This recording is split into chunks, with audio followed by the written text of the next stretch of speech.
चीज हो चढ़ली जवानी जोगावे के चीज हो कहे परदीप बात सुनाए बबुआ हरिद्वार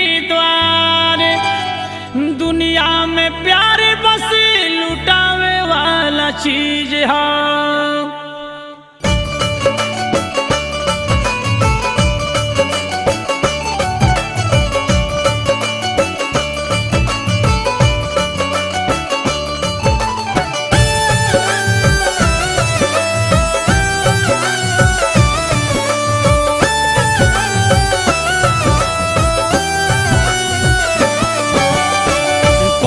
सुख भइल शादी कइला के नेह ना निभौला बहिया धइला के आजुए बुझाला तोहरा गइला के आजुए बुझाला तोहरा गइला के कौन सुख भइल शादी कइला के नेह ना निभौला बहिया धइला के